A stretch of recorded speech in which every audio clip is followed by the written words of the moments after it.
সংঘর্ষে নিহত হাজার হাজার, উলটপালট লক্ষ লক্ষ মানুষের জীবন।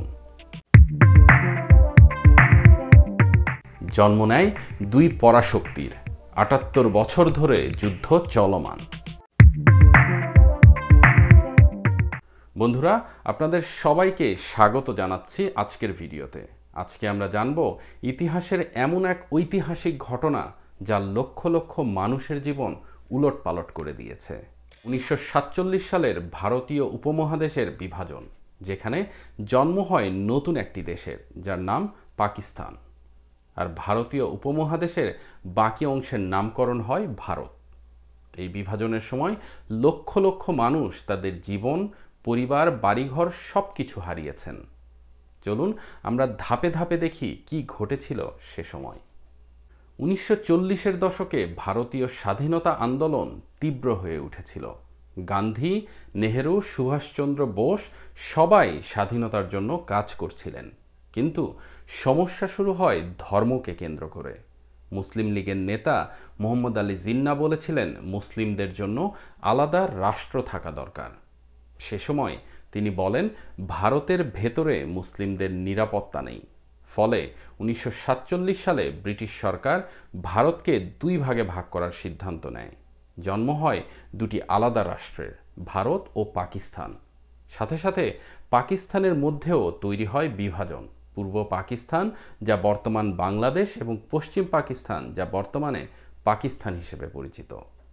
মাত্র কয়েক সপ্তাহের মধ্যে মানুষদেরকে সিদ্ধান্ত নিতে বলা হয় তারা কোন দেশের নাগরিক হতে চায়। পাঞ্জাব ও বাঙালি অঞ্চলের মানুষরা সবচেয়ে বেশি সমস্যার সম্মুখীন হয়। এই বিভাজনে শুধু মানচিত্রের সীমানা পরিবর্তন হয়নি, এর সাথে মানুষের জীবনও বদলে যায়। হিন্দু, মুসলিম, শিখ সব ধর্মের মানুষ নিজ নিজ বাসস্থান, জমি, ব্যবসা, সম্পদ সব কিছু ছেড়ে পাড়ি দেয় নতুন গন্তব্যে। এই মাইগ্রেশনে অসংখ্য মানুষ মারা যায়, কেউ কেউ সরাসরি হত্যাকাণ্ডে, কেউ মারা যায় দুর্ভিক্ষ ও অসুস্থতার কারণে। এর মধ্য দিয়ে ঘটে যায় পৃথিবীর সবচেয়ে বড় মাইগ্রেশন।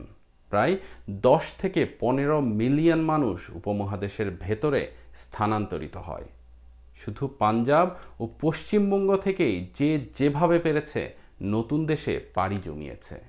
সে সময় ট্রেনে যাত্রা করা ছিল ভয়ঙ্কর ব্যাপার। খাবারের অভাব ও রোগের সংক্রমণের যথেষ্ট সম্ভাবনা ছিল। তবে সবচেয়ে ভয়ঙ্কর ছিল ট্রেন ডাকাতি, যার ফলে নিহত হতো শত শত মানুষ। বিভাজনের সময় শুধু মাইগ্রেশনে নয়, বৃদ্ধি পায় হিংসা, ঘটে অসংখ্য হত্যাকাণ্ড। পাঞ্জাব এবং বিহারের শহরগুলো যেন আগুনে ঝলসে যায়। হিন্দু, মুসলিম, শিখ একে অপরকে আক্রমণ করতে থাকে। লাখ লাখ মানুষ মারা যায়। কিছু রিপোর্ট অনুযায়ী সে সংখ্যা প্রায় ৫ থেকে ১০ লাখ পর্যন্ত। বাদ যায়নি নারী, এমনকি শিশুরাও। শুরু হয় এক অন্ধকার অধ্যায়ের। প্রায় প্রতিটি পরিবারই হারিয়েছেন তাদের প্রিয়জন। কোনো পরিবার হারিয়েছেন তাদের বাবা, কেউ হারিয়েছেন মা, আবার কেউ কেউ হারিয়েছেন নিজ সন্তান। সবচেয়ে কষ্টের ছিল অনেক শিশু হারিয়েছেন বাবা মা দুজনকেই। বিভাজনের ফলে শুধু মানুষ নয়, রাজনৈতিক পরিস্থিতিও বদলে যায়। ভারত ও পাকিস্তান তৈরি হয় দুই নতুন রাষ্ট্র হিসেবে। সীমান্ত, নদী, শহর সব কিছু নিয়ে নতুন সমস্যা দেখা দেয়। দীর্ঘমেয়াদে এই বিভাজনের প্রভাব আজও দেখা যায়। উভয় দেশের মধ্যে সংঘাত, রাজনৈতিক অস্থিরতা এবং মানুষের মধ্যেও বিচ্ছিন্নতা। ভারতীয় উপমহাদেশের বিভাজন আমাদের শেখায় রাজনৈতিক সিদ্ধান্তের প্রভাব মানুষের উপর কত বড় হতে পারে।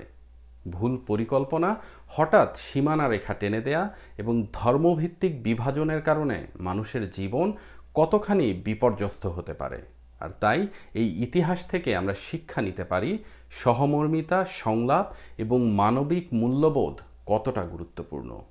বন্ধুরা, এই ভিডিওতে আমরা জানলাম ১৯৪৭ সালের ভারতীয় উপমহাদেশের বিভাজনে মানবিক অবক্ষয় সম্পর্কে, যা এই অঞ্চলে আজও বিদ্যমান। ভিডিওটি যদি ভালো লাগে লাইক দিন, বন্ধুদের সাথে শেয়ার করুন এবং সাবস্ক্রাইব করতে ভুলবেন না। ধন্যবাদ সবাইকে।